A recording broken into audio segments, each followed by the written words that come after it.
serious precedents being set with this case that will trickle down into the courts in the future. And we're at a tipping point in history right now. And the courts are grappling with how to deal with all of these things. You're listening to the Corbett Report.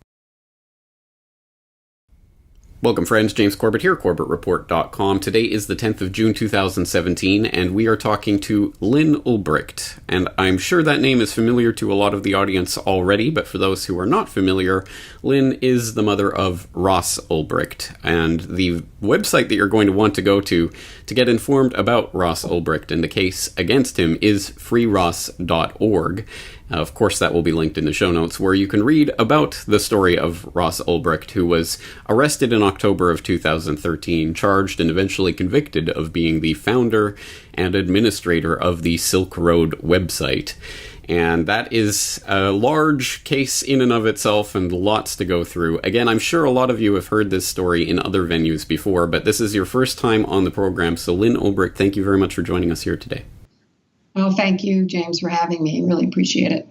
Well, it is very important to talk about this story. As anyone who's familiar with the story knows, this is about so much more than any one individual. This is about concepts that range all the way from the judicial system, the judicial process, and the right to a fair trial, to the ideas of agorism and other subjects that I've talked about in my work in the past as being essential to the way forward out of the problems that we find ourselves in today. So it's a very, very important case to talk about. But before we get into the case and the details of all that, perhaps we can set the table for today's conversation by talking about Ross Ulbricht as a human being.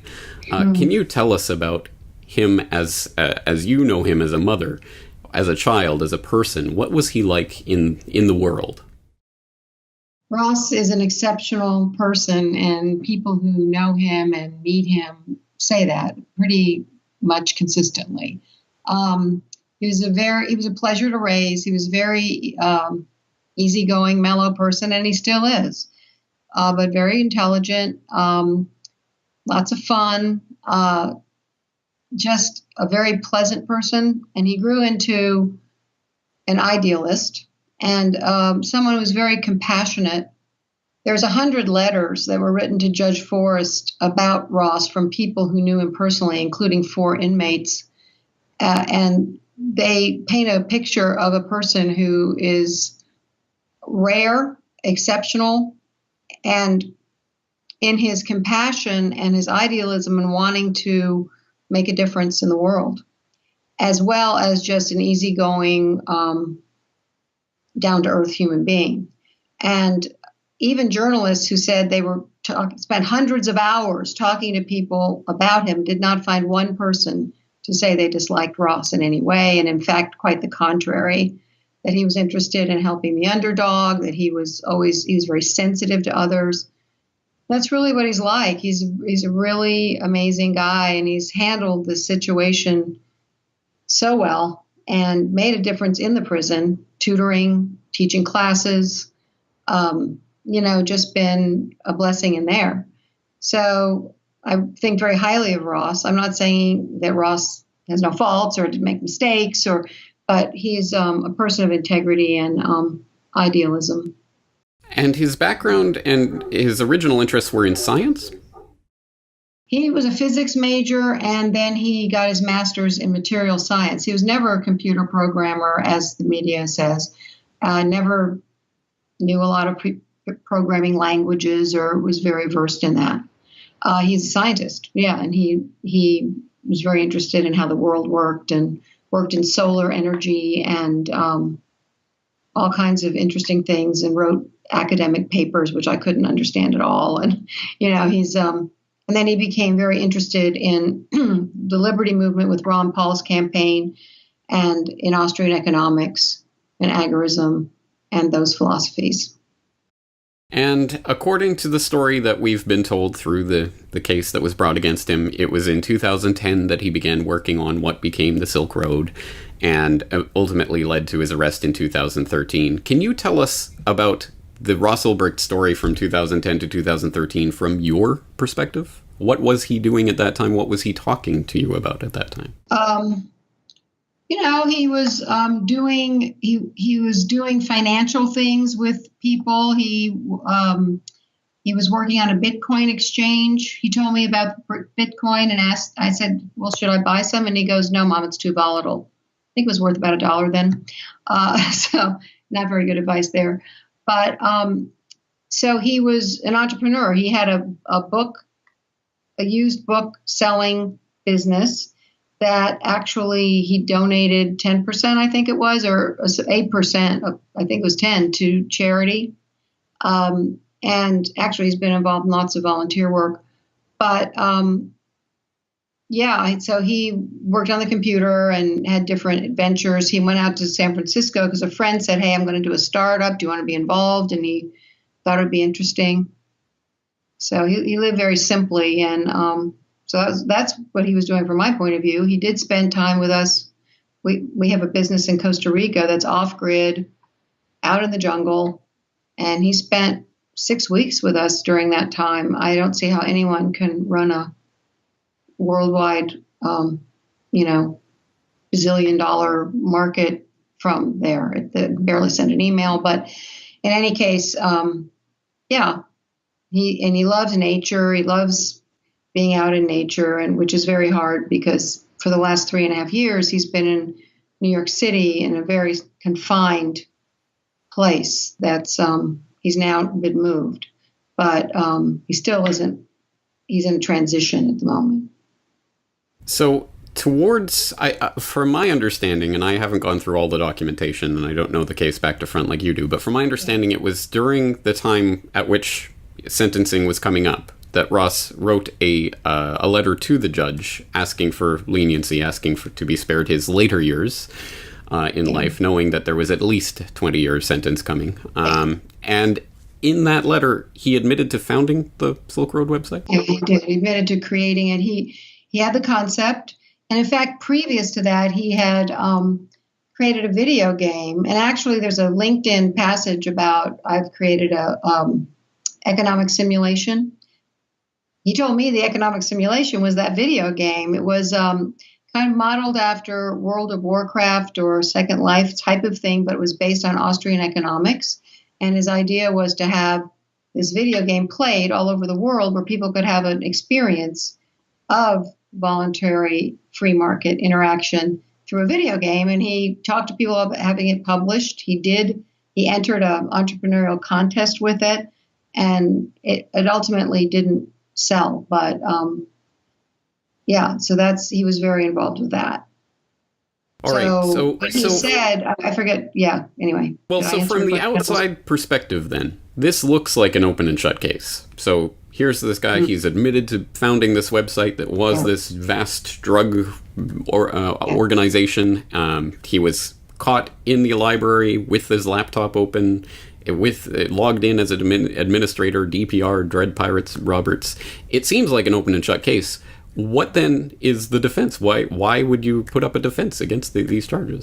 Well, just to be clear, he was in the library downloading the Colbert Report. That was in the trial. And yes, he did log on when the DHS agent came on and had him do that. We know now that he certainly wasn't the only person with that login, because after trial, it's been discovered that another Dread Pirate Roberts used that account to log in after Ross was arrested.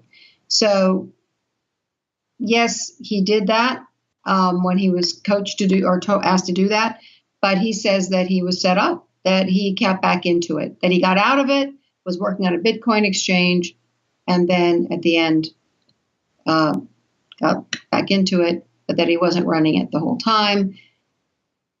The defense was not permitted to explore this. It was they had a different perpetrator in their sights, Mark Karpelis, and this was all coming out from the government's own evidence at trial with Jared Duryagan, who's a DHS agent. And what happened was, as he was about to close in on Karpelis, and he had probable cause for warrants and everything, DHS Maryland, which is the site of two admittedly corrupt agents now in prison, alerted Karpelis by taking over $2 million from his account The next thing we hear from at trial was that Karpeles' lawyers approached DHS Maryland and said, we'll offer you a deal. We will give you DPR's name if you back off our client. The next 2 weeks later, Ross was arrested. This is very, very interesting. I think it raises some doubt. I certainly would have liked to have heard more about this, but it was shut down. And when we got back to trial, the judge said all of that questioning was off limits and we could no longer pursue that. And as I said, and since then, the defense has discovered evidence tampering, there was a press conference about it last November, which indicates a third corrupt agent deleted evidence. And there's just so many unanswered things that remain sealed and undisclosed. And even if, though, let's just say, even if it is an open and shut case, which I don't believe it is, I think there's a lot more to it. Double life plus 40 years for all nonviolent charges is horrible. It's brutal. And so I don't see how it's defensible. 20 years is a generation. It is a long, long sentence. And to give someone double life without parole, there's no hope. It's a death sentence, really. It's really wrong. And Ross isn't the only one. There are thousands of people now serving life who are nonviolent in our system, and it's growing. It's a record number of people. It's a serious problem. So can you talk about what the judge said in her sentencing were the factors that influenced that really remarkably long sentence? Right. Well, she leaned on uncharged allegations of murder for hire. The government never brought those charges to trial. They talked about them. They were based on digital evidence, which any expert will tell you is very vulnerable to tampering, planting, deleting. She relied on that to justify her sentence, even though Ross was not charged or convicted for it. She also referenced his philosophy and the philosophy of the site that called the government troubling and dangerous. No, she called that troubling and dangerous, called the government the oppressor. And she considered that troubling and dangerous to call the government the oppressor and said, well, I'm not sure that's a philosophy you've given up. And so implying that, well, he has to stay in a cage for the rest of his life because maybe he would still think of the government as an oppressor when he got out in 20 years. That is a First Amendment problem, in my opinion, to use political views and philosophical views to bolster a draconian sentence. So, those were two things that really stood out in the sentencing that I thought were really wrong. There were also parents of people who had died of drug abuse, allegedly from drugs from Silk Road. We hired a pathologist who said there's absolutely no way you can prove that. In any case, that would mean every website host where someone bought something on the site would be liable for that person's death. For instance, Amazon sold cyanide to a teenage girl, and her mother's suing Amazon, saying Amazon's responsible. And you can see how this is a slippery slope for vicarious liability that is way out there. But in any case, it wasn't proven that these people died from Silk Road and that Ross was responsible for this. But it was brought in the sentencing. Frankly, it seemed like a circus to me to have, and it was awful. I felt really bad for these people. They'd lost a child, even though, they were Ross's age. Well, one was anyway. It was like they weren't children, but they'd lost them. And I understand that, but I don't see the place in a sentencing. This is not proven at trial. This was never proven at all. And that was relied on. There were many things at the sentencing that bolstered this sentence that I think shouldn't have been in there. She could have given him 20 years, and that's a long sentence, but I think it was punitive. There's a Sentencing Reform Act that Congress passed saying a sentence should be sufficient but no longer than necessary. She never really said why it was necessary to give him that long a sentence, and it's not. Ross could leave today, and he would not break the law. Ross is, not going to do that. And certainly in 20 years, he's not allowed on the internet. So in 20 years, not having been on the internet, to think that he's a threat to come build another Silk Road is absurd. And yet, that's what they're doing. They say they're doing it to set an example and deter others, which is completely hasn't happened. And in fact, the opposite has happened. Darknet sales have increased tremendously, and the sites are much bigger than Silk Road ever was. So it hasn't deterred anybody. It hasn't served any purpose except to waste Ross's life.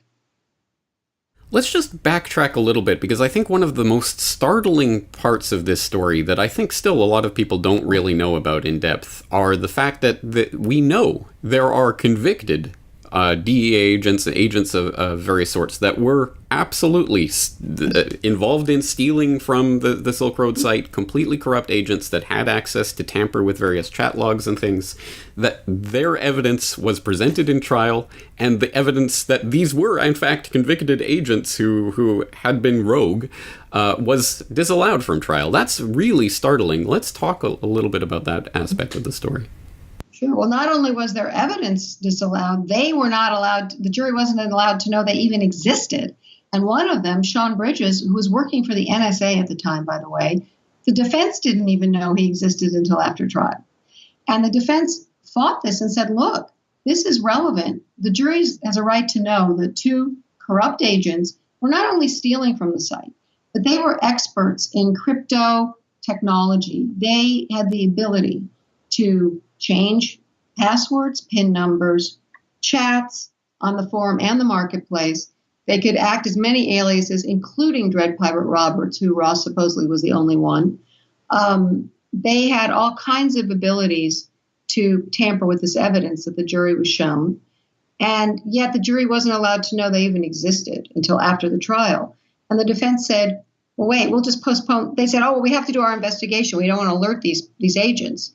And the defense said, okay, let's wait. We'll have a fair trial later. And the judge wouldn't allow that. And then it turned out they already knew they were under investigation. They'd been interviewed by law enforcement. So it was such a, travesty. And, the Brady rule says you're not allowed to hide evidence that is exculpatory, that the jury is allowed to know and things that are helpful to the defendant, and they didn't know a thing about it. It's absolutely remarkable. I mean, there's on its face that deserves a complete. That is a mistrial. There's no way around it. Yeah. Well, the appellate court in New York didn't agree. And as you say, there's now evidence for a third agent that deleted a bunch of information. Can you tell us about that? Yeah. After trial, the defense they loaded 6 terabytes of discovery evidence onto the defense pre-trial. That's a lot of material to go through, and so they didn't, wasn't capable of doing it all. But they continued after trial and came across an obscure folder that had the material between DPR and someone called Not Wonderful, who said he was a law enforcement agent and wanted to sell DPR information, which DPR agreed to pay him for. And there was another folder showing payments. This file was complete. What was in the evidence that was shown to the jury had a whole big part truncated, totally deleted, that indicated this corruption. And there it was. And if that hidden file had not been discovered, no one would be the wiser. And deleted. The thing about digital evidence is there's no fingerprints, there's no witnesses. You cannot forensically prove something's been tampered with. The other thing that was found during the same discovery was this login by using the Dread Pirate Roberts account 7 weeks after Ross was in prison. We don't know. It only shows the last login, so we don't know how many times this person logged in, how many of them there were, how long it had been going on, but it's there. Now, this is not part of the appeal because this was not brought out in the trial because we didn't know about it. And so it would take another trial to have this come out. But which, again, seems like a travesty of justice. Yeah. And the defense had a press conference about it and wrote the government about it and has the information. It's not. I'm not just saying it. It's there, but you have to go through the legal steps. All right. Well, unfortunately, there is even worse news that has come out recently, obviously relating to the appeal of that conviction. Can you tell us about the news? Well, but the appellate court, the Second Circuit, completely denied the entire appeal, the convictions, the part about the corrupt agents, the sentence. So that was devastating, frankly. I thought that they would at least give him another chance at a sentence because so many people were outraged at the sentence. And it's not just for Ross. There's so many, as I said, nonviolent people who haven't physically hurt anyone. And I'm not saying, look, you can make an argument for sentencing, but life for nonviolent crimes is just, and there's no parole. There's no chance at redemption. There's no chance to make restitution. You're done. You are sealed away for life to die. And these are people who aren't violent. I didn't think they'd do it. And they even said, well, we might not have given that sentence, but it was under her discretion, so we can't change it. So then the next step is to appeal the appeal, which is petition for a rehearing. We hear that the Second Circuit very, very rarely rehears anything. And it's kind of like winning the lottery, but you try. And then the next step that's available is to submit a writ of certiorari to the Supreme Court on whatever issues, you want them to hear. So the climb gets steeper and steeper. It's very difficult because 10,000 petitions are entered and, submitted to the Supreme Court, and they take about 85 of them. Again, like winning a lottery of sorts. Yeah. Well, and I understand that Ross has been moved from the Metropolitan Correctional Center in New York, where he was being held. Where has he been moved to? Well, and he was held there longer than normal because he wanted to be near his lawyers because he doesn't have email privileges and wanted to be able to work on the appeal. But so it's really a transitional facility. And which is why he hardly ever got outside at all because it's very contained. It's in Manhattan. But now he's been moved. He's in a processing center is what they do. And they send them to Oklahoma. And he's like, wow, it's so spacious. It's really, he's like, wow, it's not a closet, But he's been, as far as we know, he'll be designated to Florence, USP in Colorado, which not to the Supermax, which is like the most serious Supermax in the system, but to a high security. He doesn't, I was just reading over before the show, all the criteria for being in a lower security prison, which he meets all of them, nonviolent, all the different things. No, none of these offenses, but because this judge gave him such a long sentence, all of those get swept aside and he has to be in a high security, even though he poses no threat to anyone because of this sentence. Wow. And of course, they're much more dangerous places. I'm very concerned about his safety. Things happen in maximum security prisons. Ross is not violent. Yes. He's totally peaceful guy, and I am concerned. Well, not to add to the concern, but even the Federal Transfer Center in Oklahoma City is, will be familiar to my listeners as the place where Kenneth Michael Trinidad met his untimely end at the hands of federal authorities. Oh, really? So, it's... Whoa, well, okay, I didn't know about that. Yes, it is not a happy That's where picture. Ross is right now. Yes. Yeah. Well, it is just a terrible case in every way imaginable. And of course, if the intent is to send the message from the government to people out there generally that, just using Ross as a figurehead, that if you talk about agorism, if you talk about trying to use Bitcoin, if you talk about in any way trying to exist outside of the system we have constructed for you, look what we have in store. It's a very, very scary message for them to be sending, and I'm sure that there are people listening to that message. What has Let been... me just say real quick for that, because there's a criminal defense attorney, Scott Greenfield, who wrote in his blog, he goes, that's why he got the sentence, because he had the hubris to think that he could create a virtual agora outside government control. That's why, Because the drug sentences with the Silk Road offenders, the longest one is 10 years. It's not about drugs. It's about an idea. It's about privacy. It's about Bitcoin. Chuck Schumer, who's behind it, was on the Senate Finance Committee, and I believe Bitcoin was very alarming to them. It's about those things. It's the sensationalism around it. And you were very perceptive, because when you right at the beginning said, wait a minute, there's a bigger picture here, and saw right past all of the sensationalism.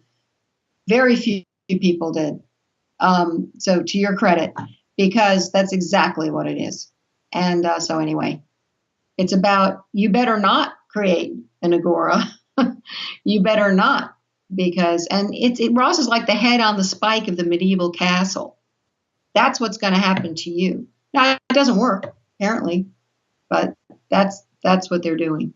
Well, Ross, and I thought we were supposed to be judged as individuals, not to be made some kind of sacrificial lamb. Yes, exactly. Well, Ross is a political prisoner. I don't think there's any two ways around that.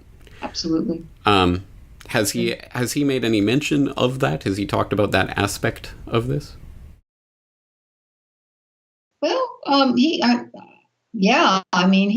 believe agrees. We don't, we haven't talked a lot about that. I believe he thinks that, that he feels like he's been treated very unfairly, and that he's dying to tell his story himself, because he feels like the media has distorted it terribly, that the trial distorted it, and he wants to be able to say who he is. He wanted to testify at trial. He wanted to be open and communicate, and was advised not to, and still has been, because, Ross is, when you read about him in the media and then you know him, there's such a disconnect. But it's also, he wants to talk, basically saying what he had in mind was privacy and voluntary interaction. That's what he cared about. Ross didn't care about drugs. He didn't really care about making a ton of money or any of that, kingpin and all that. That's not who he is. So we've talked about all that. Yeah. Well, speaking of media smears and Kingpin, I have read American Kingpin by Nick Bilton, so you don't have to. I don't recommend people go out and buy the book, but at any rate, I have read it. Would you like to respond to any of Bilton's reporting in that work of non-fiction, quote unquote? Yeah, well, Nick Bilton was very much wanted me to be involved in that book, and I was warned by someone who knew that it was going to be the government narrative. And the same person told me that Bilton and the people involved told him that the government supplied them with material a year before trial. They fed them their version. So I believe, since the government couldn't convict Ross of murder for hire themselves, they got Bilton to do it for them. And he bases the whole thing on, this is true. It's not even proven. The excerpts I've read have shown distortion about things I personally know about, where, things like, he lived in a basement, and he owned the house where the basement was a finished basement. He owned the house, Ross owned the house, and he rented rooms upstairs in college. It wasn't like he was some strange troglodyte living in a basement, that kind of thing. Yeah, okay, he lived in it. And there's a lot of this sort of distortion and sensationalizing that creates, I guess, a good movie treatment. I haven't read the book. Yes, please don't. Too painful for me to read. I really don't want to read it. It really is upsetting in a lot of ways, specifically because, of course, it's written like a novel or something, where he puts you in the minds of the characters as if he knows what they're thinking at a moment-to-moment basis. It's ridiculous, but very effective, I'm sure. I'm sure a lot of people will read that and come away quite convinced that they know what they know about the case. At any rate, there's a lot. That's problem being fed to the public. That's what happens. If you really want to dig into this, it's work. It's much more sensationalizing and kind of exciting Of course. Anyway, well, that's interesting to hear your response. Well, indeed. Because that's what I got from the excerpts, yeah. Well, again, I just don't want people putting any money in the pockets of Bilton or his ilk. So don't buy the book. At any rate, there's so much that we should and could talk about here. I would like to finish up by talking about your own experience of this politically, in terms of your own awareness of or activism in the realm of agorism or the agora. What was your own understanding of this before any of this happened, and what is it now?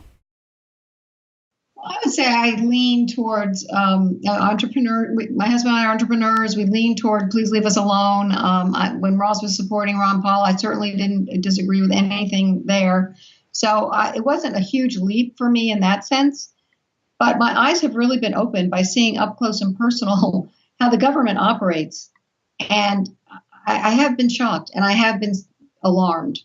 And the precedents that are being set with this, people really need to understand this isn't just about Ross and me and the case. There are very serious precedents being set with this case that will trickle down into the courts in the future. And we're at a tipping point in history right now. And the courts are grappling with how to deal with all of these things. And, the idea of vicarious liability where you can blame someone for someone else's actions, the use of digital evidence to put someone away for life when a mortgage company won't even take a screenshot of a bank statement. That court has a lower standard of evidence than a mortgage company. Or, the use of corruption, of course, or the preclusion of the corruption. But there's so many precedents that will impact all of us. The privacy aspect, there's so many. And I realized more and more as I was propelled into this, how this is so much bigger and how we live in serious times. And I'm very concerned about it. And so I do feel that it's a bigger mission. I do want to have my son free. I desperately do. But it's also a bigger cause for me now. And the people that I've met through this, there's some amazing people. I think we're in a very important struggle right now. And I think we're in danger of losing our freedom. And we need I really want people to wake up about it. Well, if you want to know what the government is afraid of, just look at the way they treat people like Ross. So clearly, agorism is something that they do fear. And that's a message that I'm sure my audience will be receptive to, as it's something that I talk about quite a bit. So people who want to help you in your mission, in the appeal of the appeal, and in the outreach generally that you do at freeross.org, how can people support that mission? Well, there's all kinds of ways on freeross.org. Of course, one of the ways the government crushes individuals is to bankrupt them, basically. It's very, very expensive. So we always need financial help. But also, if you have connections, if you have ideas, you can reach me through that website on the contact page. Just email me. I see all the emails. Any kind of connections to get the word out, to spread the word, to help us on social media to spread the word, to counteract this narrative that's that Ross is being smeared with as a person, as well as to point out the importance of the issues that will affect us all. So there's lots of ways, lots of different levels. And we really appreciate the support. We've gotten tremendous support and do need it. We're one family, so thank you. Yeah, thanks for having me. Well, as you say, this is about so much more than one individual or one family, but you are shouldering so much of the brunt of this. So I really do hope that people will go and help out what they can in whatever way they can, even just spreading information about freeross.org and about the work that you're doing there, because again, this does affect everyone one way or another in the long run. All right, Lynn Ulbricht, thank you very much for your time. I certainly do hope that we can have you on again in the future to talk about further developments. That'd be great. Thanks so much, James. Really appreciate it. The Corbett Report is brought to you by you. Your support makes the Corbett